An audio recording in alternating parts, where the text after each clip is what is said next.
Welcome to God and Autobiography, the podcast. I'm Scott Langdon, and I'm thrilled to bring you the latest edition of our ongoing series, Jerry and Abigail, an intimate dialogue. With our country presently at war, the question of moral ambiguity has come to the front and center and is impossible to ignore.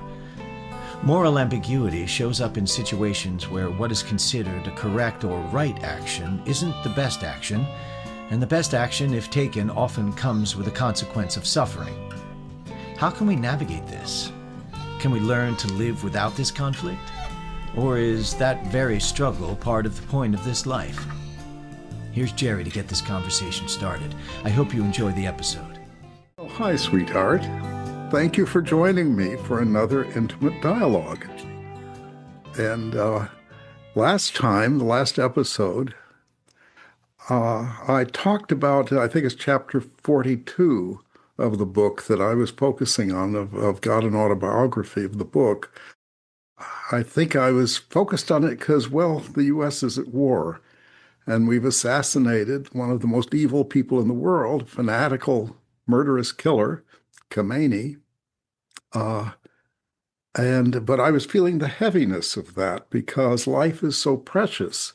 Any life you take, I certainly would have assassinated Hitler had I been there, had opportunity, knew what he was up to, and so on. Nevertheless, in the taking of a life, I felt there's a kind of weight. It's not a just, nothing action like putting a letter in the mailbox. It has a weight to it. And one of the things God tells me that's reported in or around that chapter is the moral life is ambiguous. Well, that's a disconcerting thought. You would like to just do right things and they'd be right. It's illustrated, and this is told in the book, by the story of Yudhishthira, or whom I call Yudi for short, in the Hindu epic Mahabharata. And Yudi is in the battle of good against evil, the big climactic cosmic battle. And the good guy's going to lose unless Yudi tells a lie. But Yudi is like George Washington, but more extreme. He's a very saintly figure.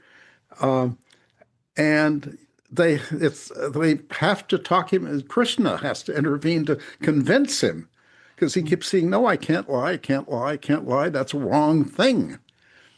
No, you have to lie.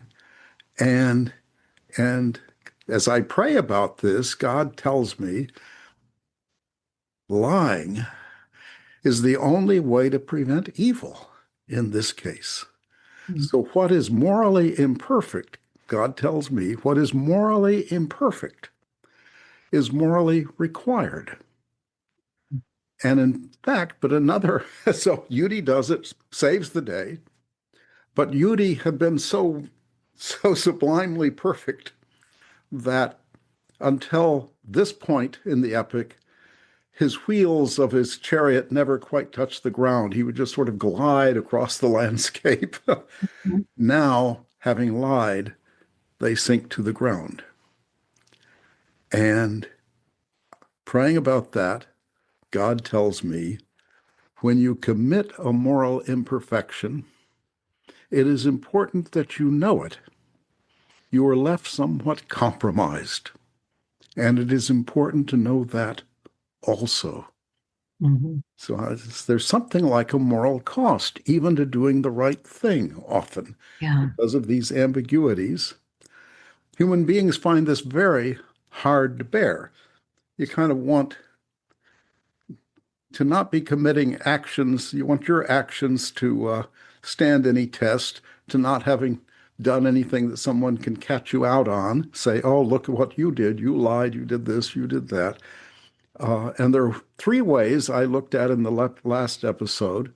Didn't pray about this, was just me thinking about all this in the current context, that since human beings find this ambiguity hard to bear, there are three escapes that have been tried. The first is rigid moral rules. You can take, and Kant does this, and even the Ten Commandments start off with, thou shalt not kill, even though a lot of killing then happens immediately after. And but Kant doesn't seems to not, if, at least on a casual reading, not to even allow white lies. You just can't tell a lie because they contradict reason in some vastly universal way, and are self-contradictory. The liar has to believe in the institution of truth-telling, or the lie wouldn't work, and so he's like contradicting himself. So you can't tell a lie, you can't do anything. But the rules are absolute. Just stick with those rules, and you'll have the morally perfect life. Another escape is what Hegel diagnoses, he doesn't advocate it, as the beautiful soul, who will, you might say, not let her hands get dirty, who will, he or she, this is what Udi is trying to do, protect their own pristine goodness, regardless of what's happening, regardless of, you might say, the requirements of action. And maybe I'll just stop there. I have a third in mind, but just see what what are you thinking about this kind of problematic that I'm putting forward? You might say, the problematic of moral ambiguity, efforts to escape it. Yeah, it's terribly interesting in the human drama. In my own life, I seem to have learned slowly not to look for purity. That it's a refusal of the ambiguities, the rough edges, the dirt catcher sweep of actual bona fide human experience. To begin with, like perhaps many young people, I very much wanted to be pure. That was an ideal. And it felt to me like, well, as it feels to Yudhishthira in the Mahabharata, like a wonderful escape from the human condition, and whatever challenges being that were sort of needing to be faced as the child of my complicated parents. One way around facing those challenges, or figuring them out, or boring on through, would be purity. So I definitely wanted that. I was fascinated by any story of a saint, a Christian saint, or the latter days of Tolstoy, when he got all busy with purity, and characters like Thoreau, who wouldn't dirty their hands with paying taxes because that went toward a government that was interneted with the South and its system of slavery. And of course, Gandhi seemed to me, eminently worth emulating. So really, if you wanted to fool me and lead me down any garden path, the thing to hold out that I would go sniffing after was the prospect of purity. and it's funny because it took a while, and it would be interesting to sort of clock the stages of my. Well, what were the stages? Why didn't that project quite work? Well, I was very slow to give it up. I'd keep taking it up in one form or another. I wanted to get out of this world. I wanted to get airborne. I wanted to get above it. And because life is very complicated. Anyway, at first I was this is reminding me of something William James talks about in Varieties of Religious Experiences, or maybe a subsequent essay. He's talking about some kind of purist attitude, maybe in the political order, and just thinks it's ridiculous because it can't possibly work. It's just kind of one of the utopian, not connected to reality sort of visions of purity.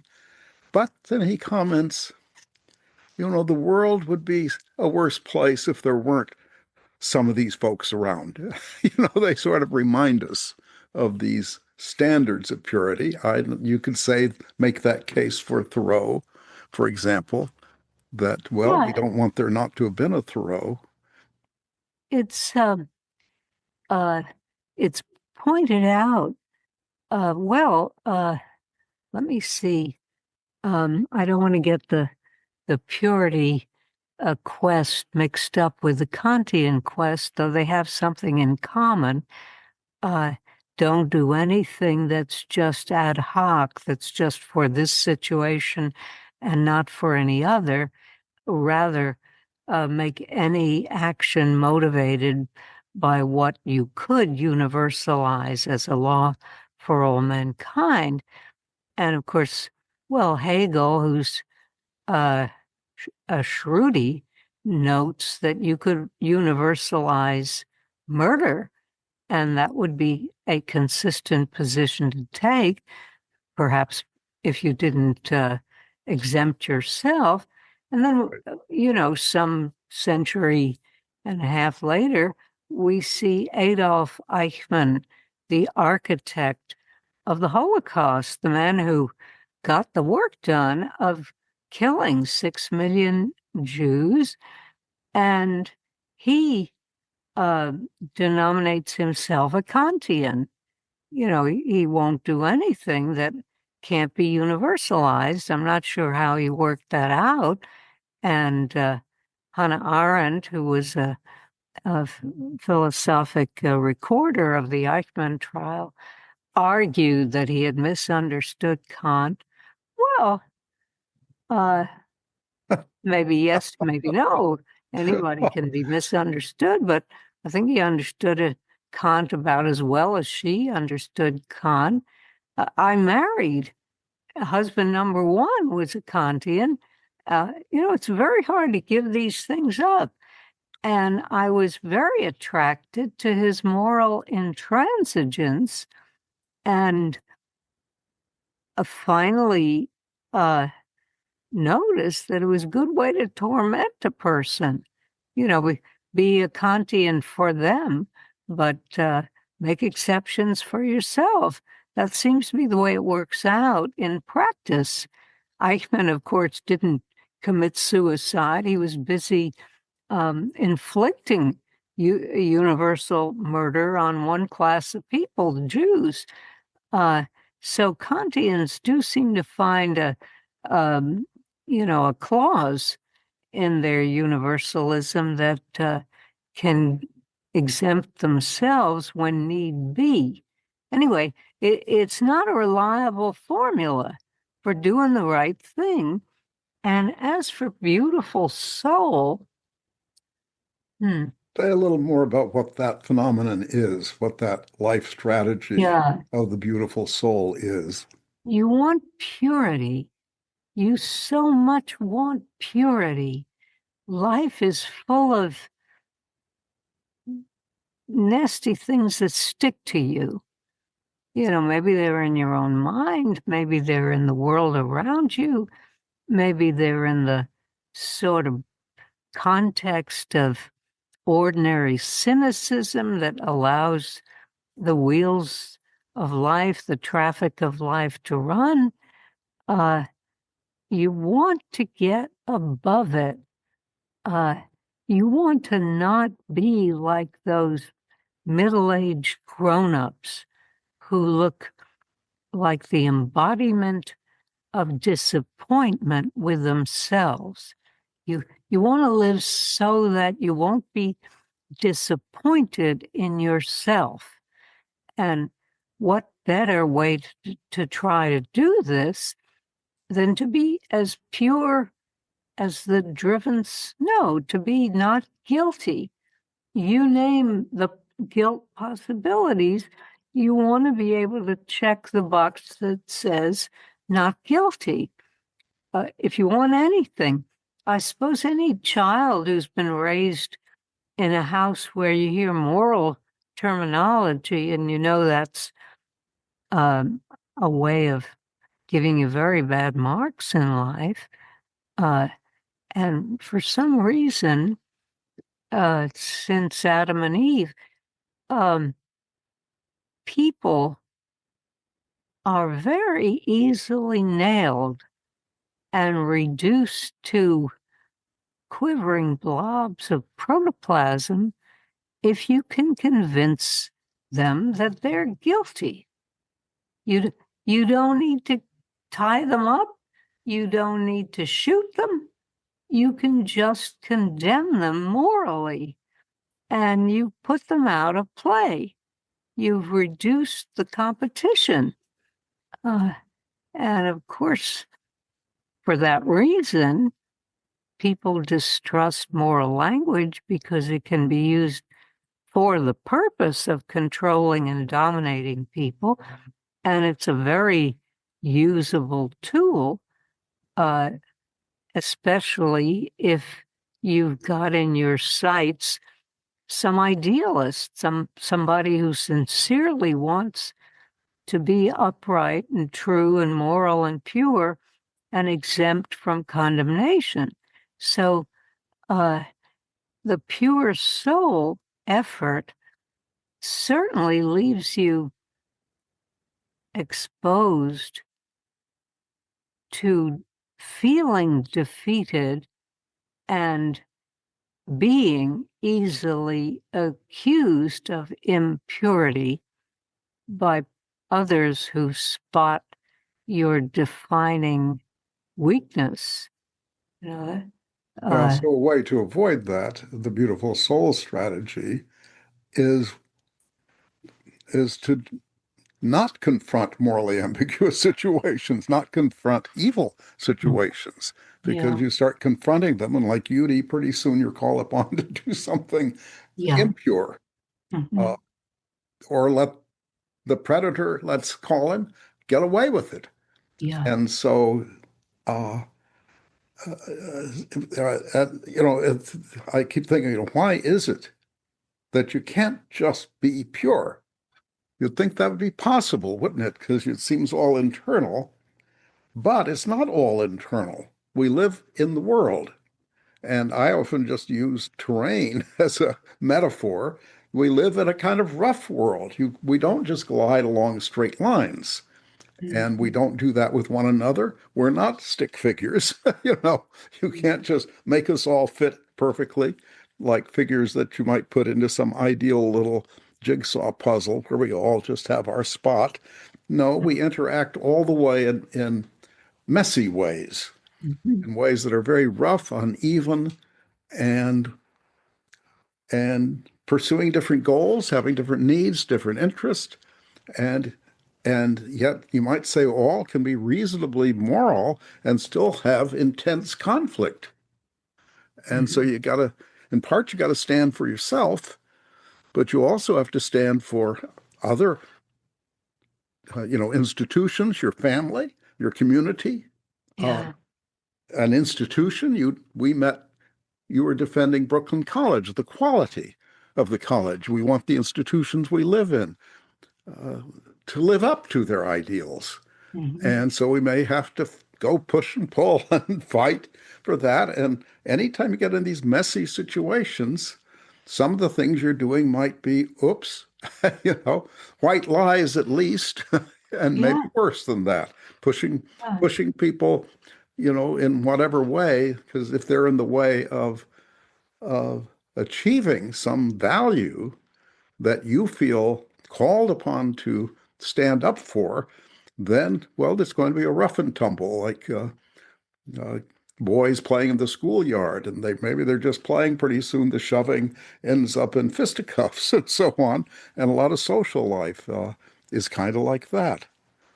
Yeah, if I think of the fight by which, in the course of which you and I met to save the core curriculum at Brooklyn College, I needed to get information about who was planning what.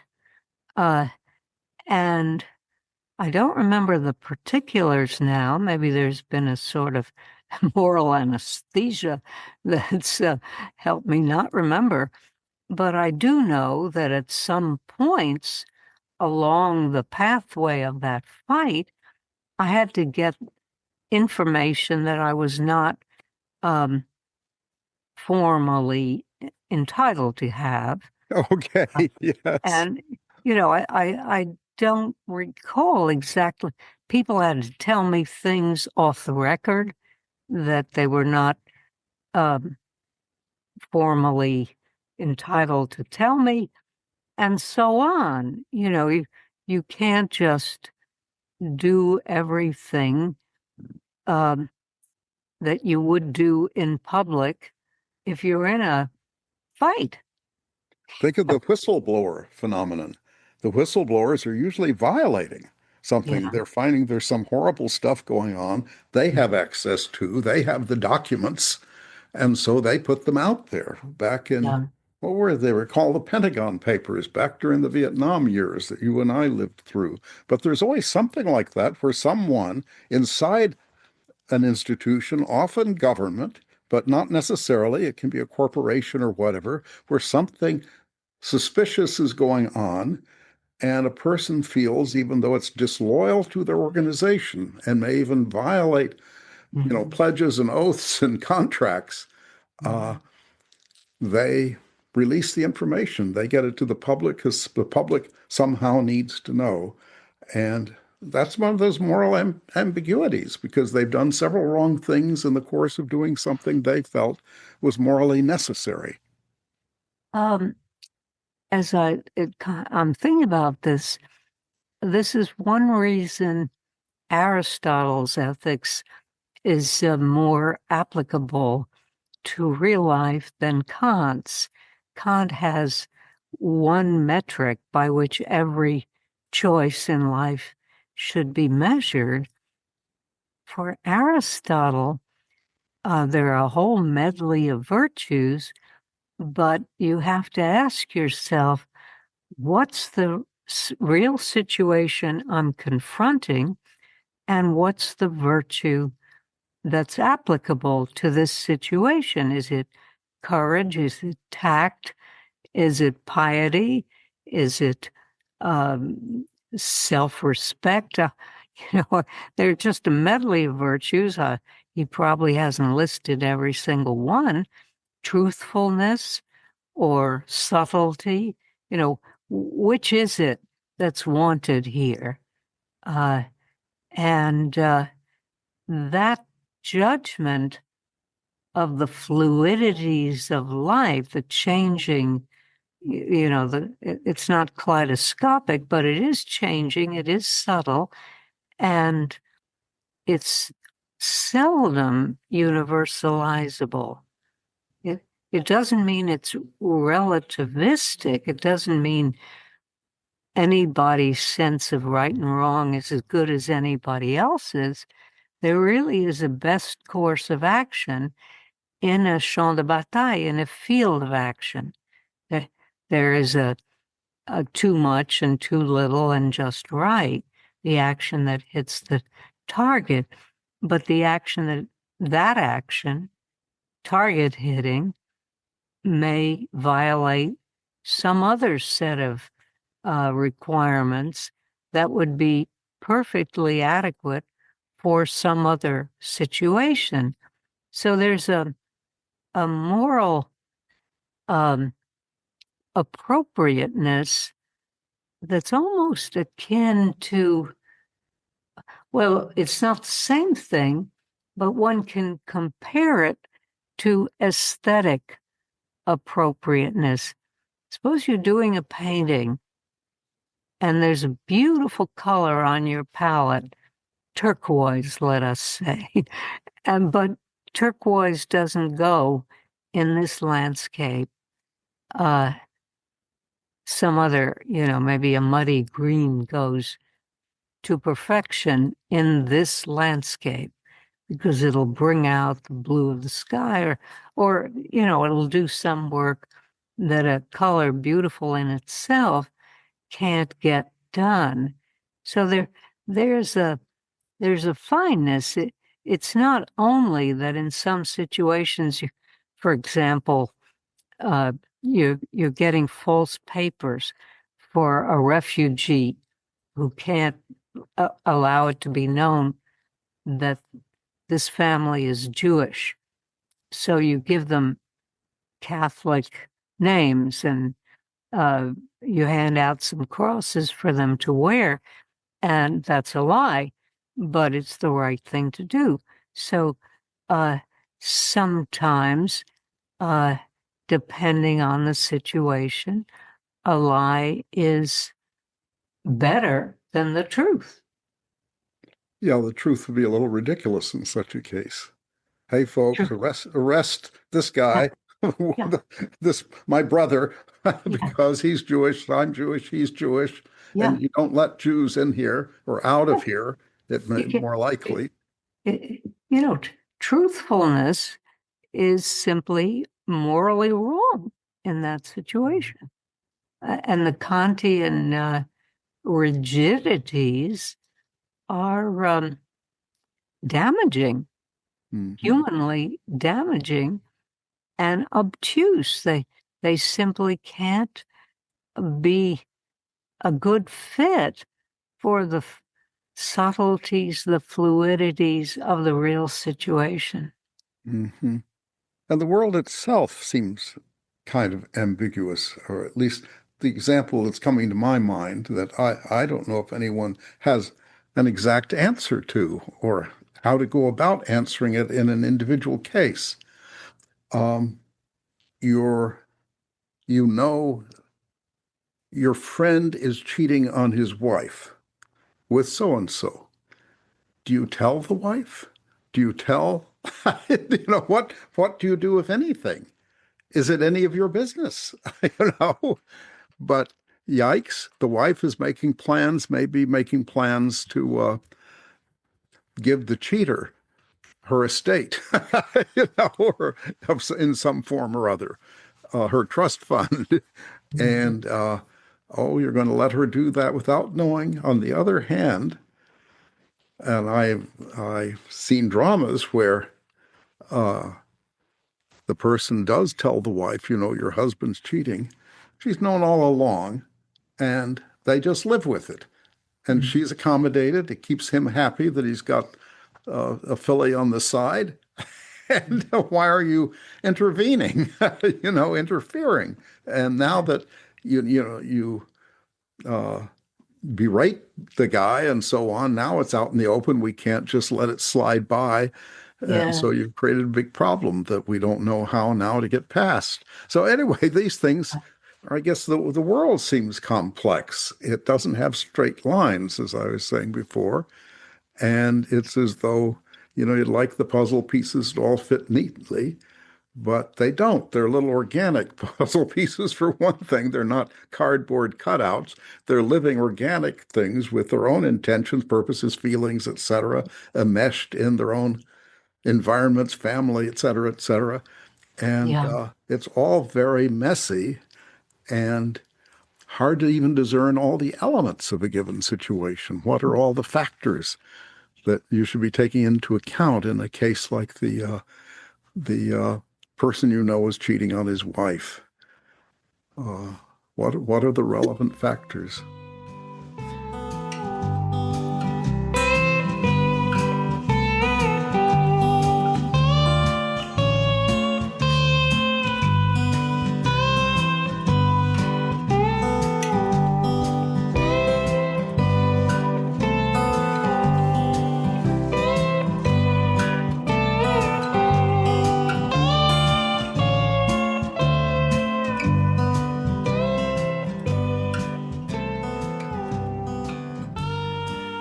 The funny thing is, at least in my experience, that although schematically it's perfectly correct to say that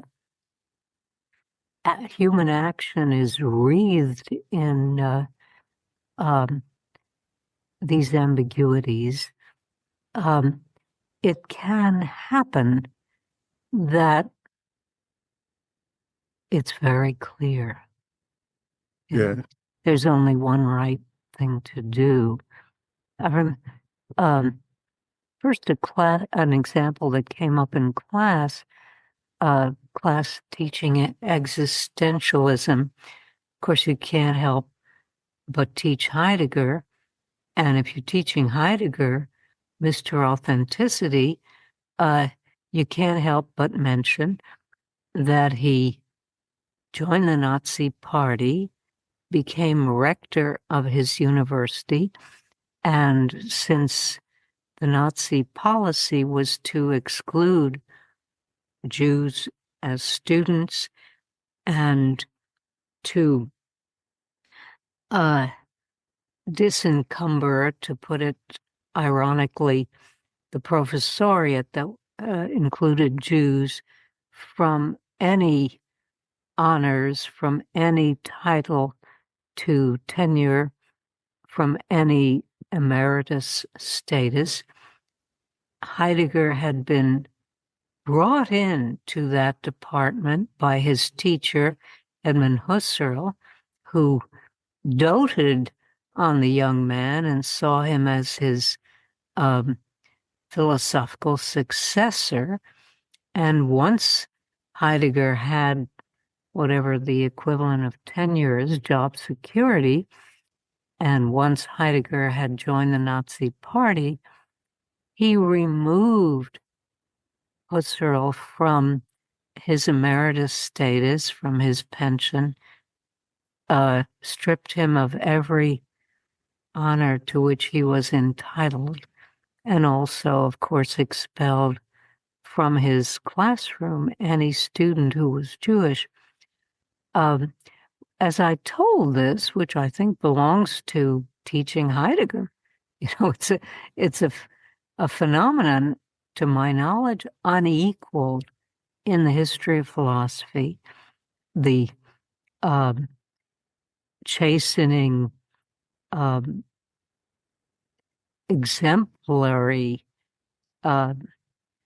example is Plato's relation to his teacher Socrates. He immortalizes him in the complete works of Plato as the wisest and best of men. And Aristotle, who has studied with Plato and goes off in another direction philosophically with the explanation, Plato is dear, but truth is dearer. So all three founders of the the search for wisdom enterprise that partly defines Western civilization showed the due reverence for the teacher of each. And to my knowledge, unequaled in the history of philosophy is this degree of betrayal that Heidegger showed for his teacher. So a student in my class, as I laid that out, I don't know if I laid out the whole contrast, but anyway, told the story of Heidegger and Husserl, said something like, nobody's perfect, and shouldn't we avoid judgmentalism? Something like that. And I think I didn't quite handle it right at the time. I just answered with a certain impatience, but I've thought about it in the years since, and what I now think I could have said or should have said is non-judgmentalism is certainly an appropriate virtue to have, avoiding invidious comparisons, and avoiding the temptation to be vainglorious morally at the expense of somebody you think is not as moral as you. But in each situation, you have to find the right virtue. That's not the one that applies here. Yeah, what I do, I think we need to make a distinction. When in trouble, make a distinction. And the distinction I want to make is between making judgments, which is the main business of life. You have to judge which course of action is better than that course of action. Yeah. Is this a good friend or not a friend? Am I hanging out, when they start puffing up the drugs, maybe I should leave. That would be a judgment. Mm-hmm. But judgmentalism is an attempt to use what looks like judging Mm-hmm. to make yourself superior, to exert power over the other person. So that's what you're doing. You're using it judgmental. It doesn't so much elevate you, though it may do that a bit, but it lowers them because they're under this reign of condemnation of your judgmentalism. Yeah. And, so making judgments is the business of life. Being judgmental is simply a vice. Mm-hmm. Yeah. You're making use of your ability to make moral discriminations, moral distinctions for the purpose of self-flattery, something like that, for the purpose of saying I'm better than you, which is never a good idea. Yeah, that's not part of judging. You don't have to say, I'm better than you. How should I know if I'm better than you? If they're guilty of a crime, they're guilty. You pronounce that. Yeah. And maybe they need to go to the clink. Yeah. But you don't add, and I'm better. Yeah. Suppose you're a judge and it's that's not going to work. You can't just say, I don't want to be judgmental. You're right. That's not your job. At the beginning, I said I thought of three ways of escaping this burden, you might say, of making decisions, some of which have these imperfect consequences, and therefore always suffering a kind of moral cost or being compromised. And the first was the Kantian, make the rules absolute. That doesn't work well. The second is the beautiful soul, which we've been discussing. And the third I was going to mention is what I always call the attempt to levitate, to move up to the stratosphere that is beyond good and evil, that you get up so far that, hey, way up here in kind of pure spirituality of some kind, good and evil isn't up here. That's down there. This is beyond all of that. And that's fairly common in the religious literature. I don't know if it has philosophical representatives, probably does. Everything pops up in philosophy. Someone tries to run with it and makes that the whole story. But what about that levitating strategy, sweetheart? It's funny, as you describe it, I immediately, rather to my surprise,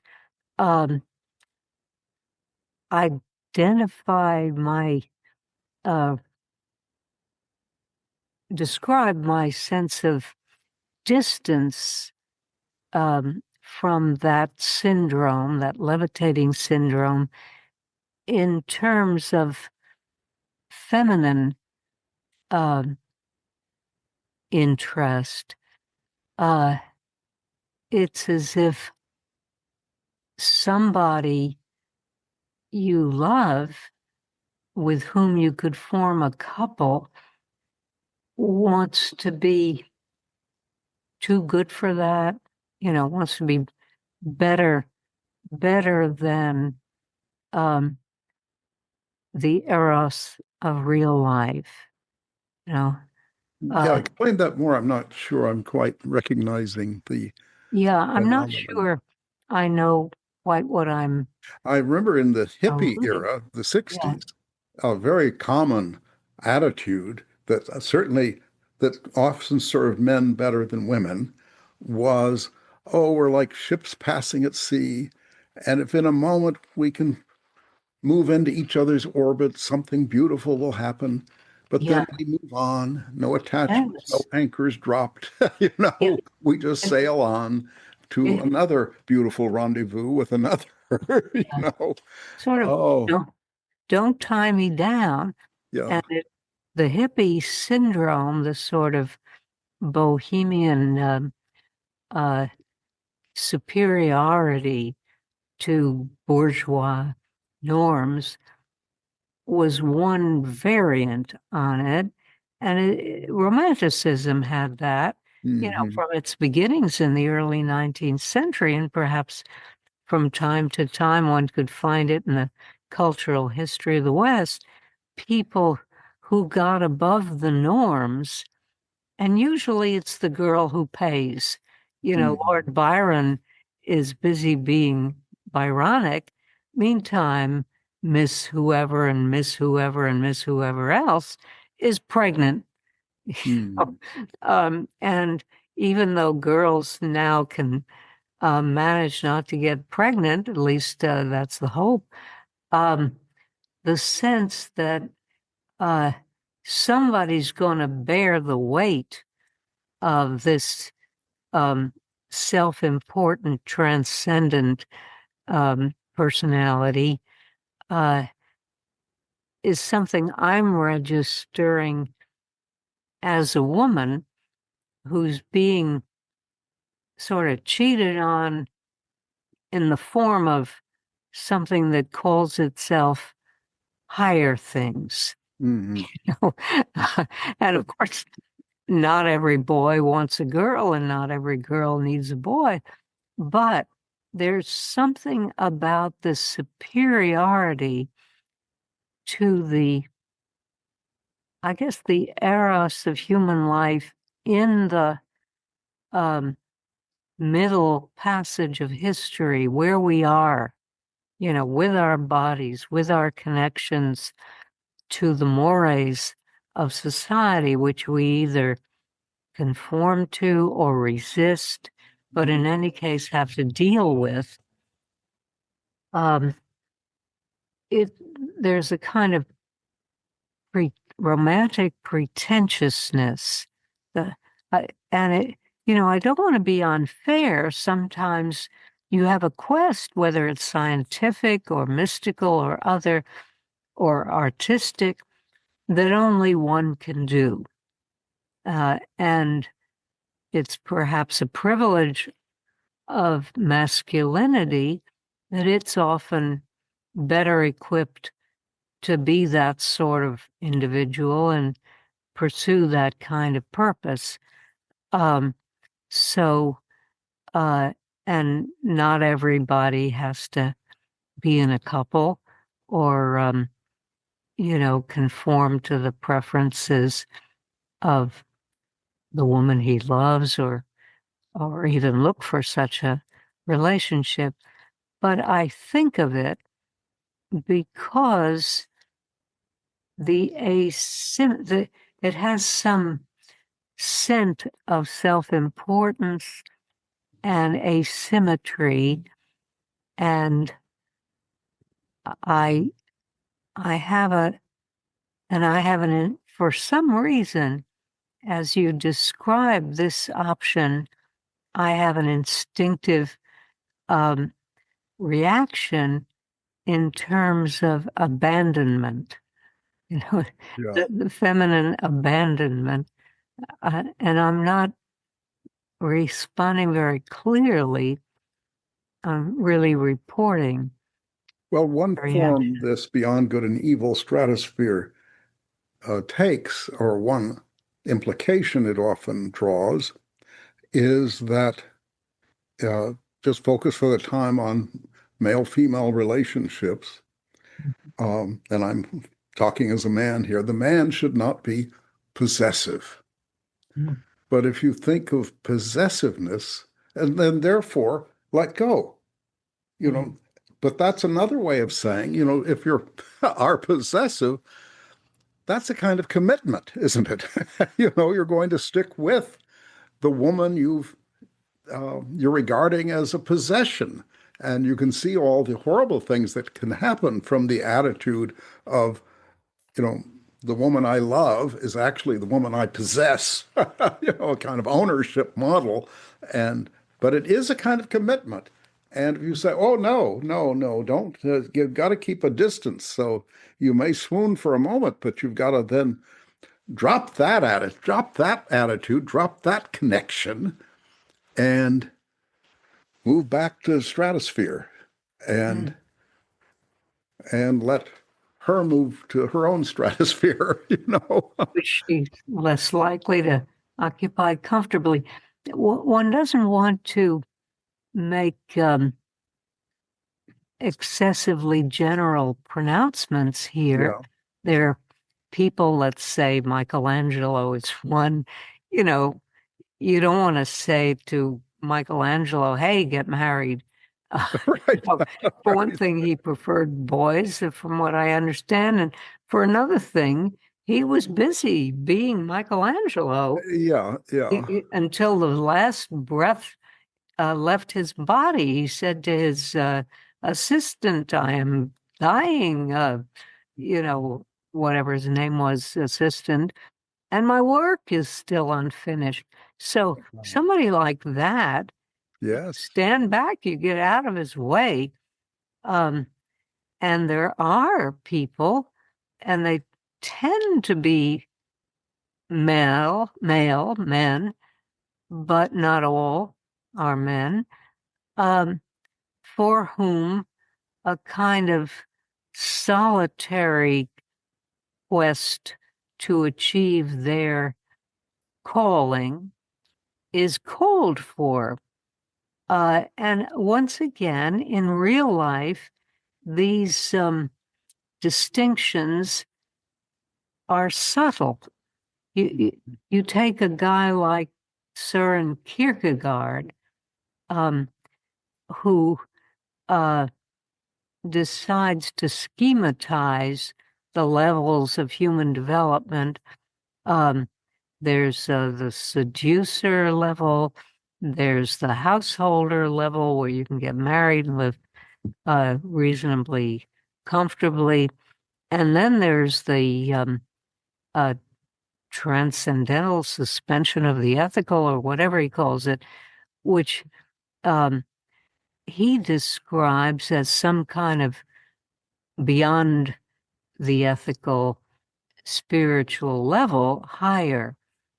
But how did he live it?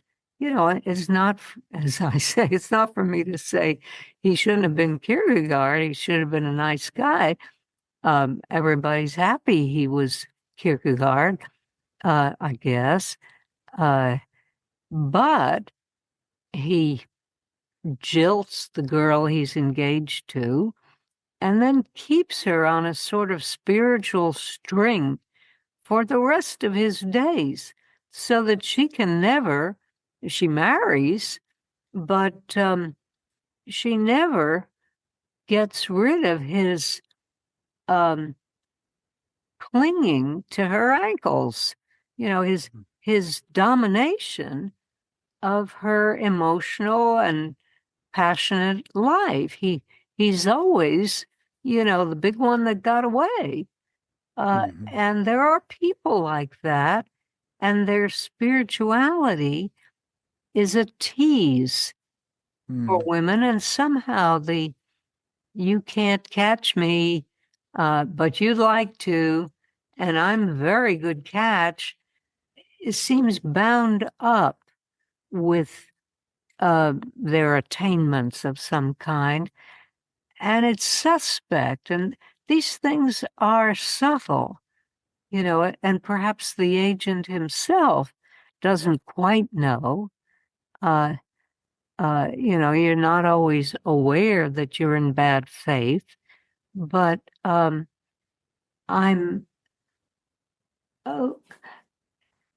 aren't only Jews in the world. Jews, it's said, and I will say it, live on the historical plane, the plane of the here and now, the plane of chronology. And I think that's a wholesome way to live. And it's not wholesome to be hated and persecuted. But I don't think that needs to go with a job. I think anybody who wants to do that is in the wrong. But it's precisely on that plane Yeah. of historical time and everyday lifetime, from one day to the next, that all these ambiguities are present.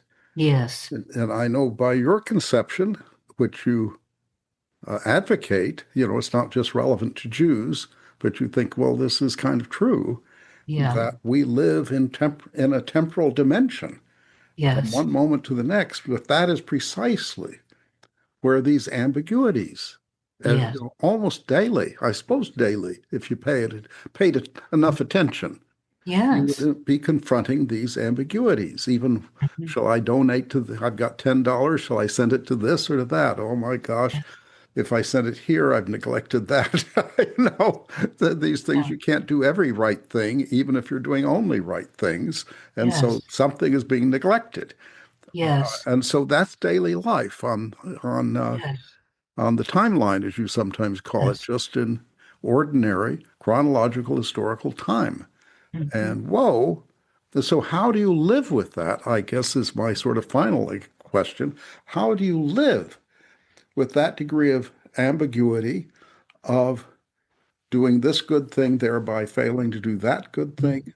Do these Yeah. sort of mount up as a kind of on your moral and life ledger as well? Mhm. Here are the assets, the things I did do good.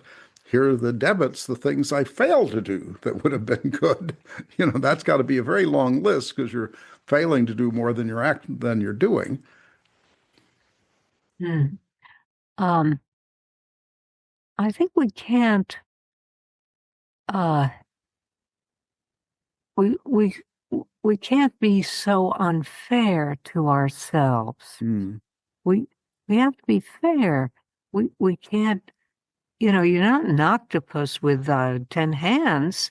Right. You are who you are, and you weight things in order of their prominence, in order of what you perceive to be their urgency, and you're allowed, unless you're in a emergency situation, which many are, uh, you're allowed to be um, to get some time off, you know, to have a little fun, to get some respite, R&R, to get heart for the journeys of life, which are never the same from day to day, and often moments of high drama where you're in total focus and every decision is of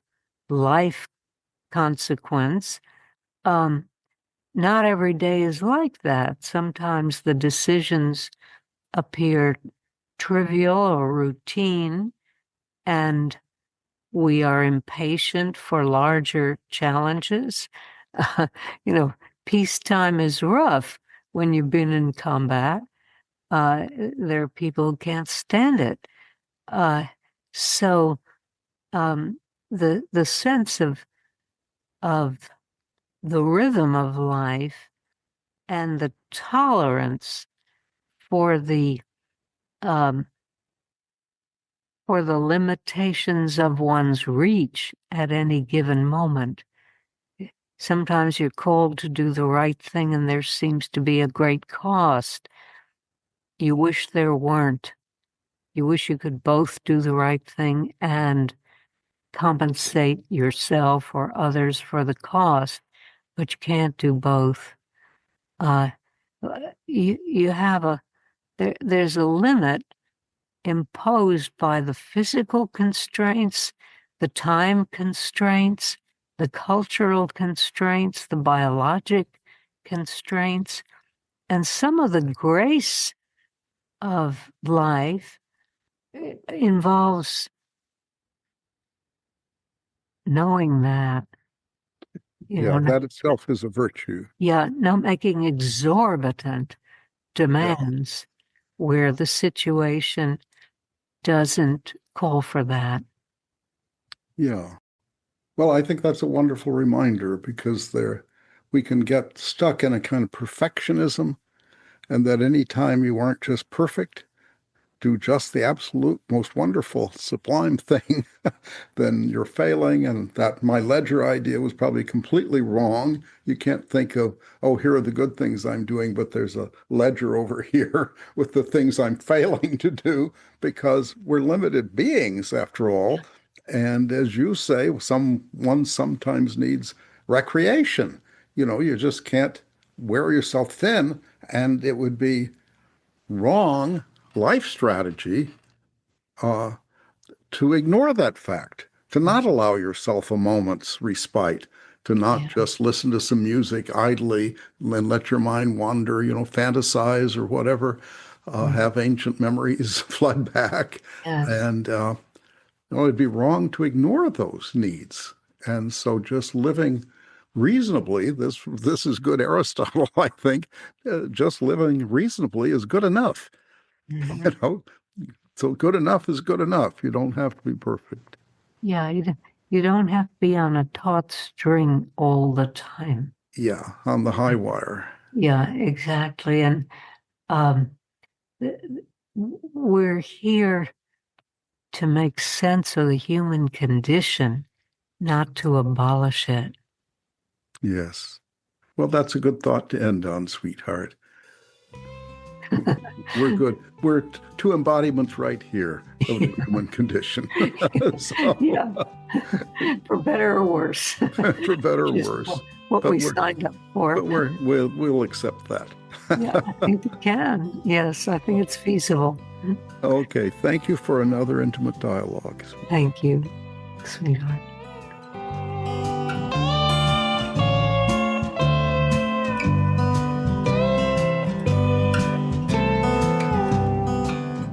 Thank you for listening to God and Autobiography, the podcast. Subscribe for free today wherever you listen to your podcasts and hear a new episode every week. You can hear the complete dramatic adaptation of God and Autobiography as Told to a Philosopher by Jerry L. Martin by beginning with episode 1 of our podcast and listening through its conclusion with episode 44. You can read the original true story in the book from which this podcast is adapted, God and Autobiography as Told to a Philosopher, available now at Amazon.com and always at godandautobiography.com. Pick up your own copy today. If you have any questions about this or any other episode, please email us at questions@godandautobiography.com and experience the world from God's perspective, as it was told to a philosopher. This is Scott Langdon. I'll see you next time.